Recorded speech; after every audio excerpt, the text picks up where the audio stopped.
the stopwatch that froze the world and the mind that couldn't handle it.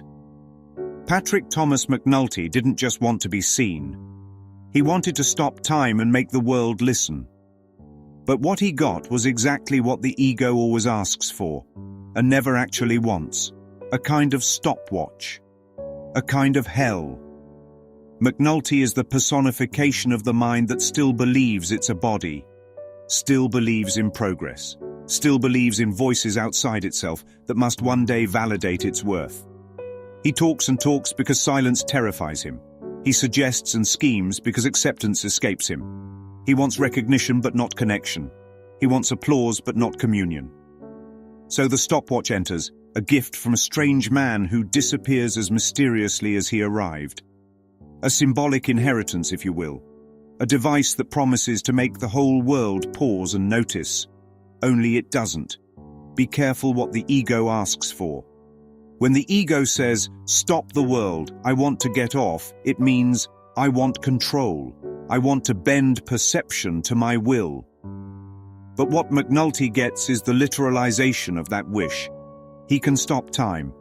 And yet, when time stops, no one else is there.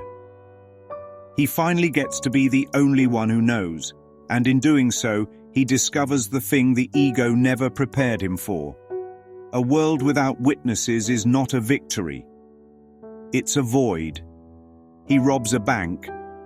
He smuggles cash and cigars through a frozen moment. He thinks this is the beginning of a new McNulty, a rich McNulty, a powerful McNulty, a liked McNulty. But the stopwatch breaks. And now the world won't start again. What's actually frozen?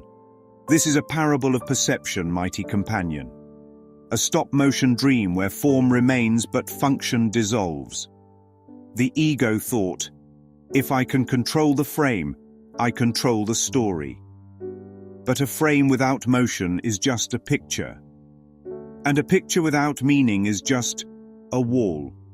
McNulty stops time to gain advantage.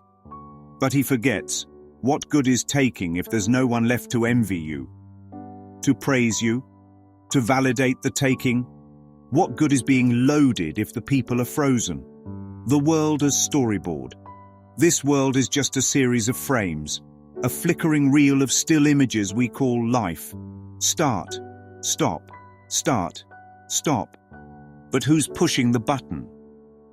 When McNulty stops time, he enters a dream of stillness, not peace, not the holy silence of spirit, but the deafening absence of reflection. Because in truth, the ego doesn't want stillness. It wants movement it can manipulate. It wants people it can impress. It wants motion that centers itself in every scene. The myth of diversification. Remember his company's slogan, "Diversification is the key to success." That's the ego talking. Always diversifying, always fragmenting, always splitting one into many and calling it innovation. McNulty's suggestions are hilarious. Hot dogs flattened into hamburger shapes, square tin cans for garbage optimization, soldier float packs. But none of it is relevant to the actual purpose of the business. And that's exactly what the ego does with time.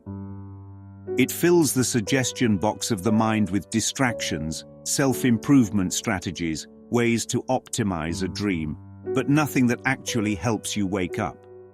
The final scene, when no one moves. He begs. He pleads. He weeps. Say something. Move. Insult me. I won't come here anymore. Just, please, move. And that's the punchline. The greatest conversation piece in the world stops conversation. Because the real pain wasn't that McNulty was rejected. It's that when time stops, the world disappears. There's no one left to reflect his existence. And in the end, that's the ultimate ego terror. What if I am alone? What if I was always talking to myself? So how are we using and misusing time? McNulty used it to delay healing, to accumulate fake power, to avoid intimacy, to manipulate appearances, to get without giving. And then time betrayed him, because time isn't the enemy. Time is a mirror, And when you use time to delay love, to delay forgiveness, to delay stillness, the stopwatch will break, not as punishment, but as mercy. Because what the ego calls silence, the spirit calls awakening. So think about this now. What if real silence isn't stillness in form, but freedom from trying to fix it? What if real power isn't stopping time, but stepping outside of it? What if the ego's dream of control was never about love at all? Just pause, but don't push the button. Let time go. Let the frames collapse. And let the silence reveal what was never still, but always whole.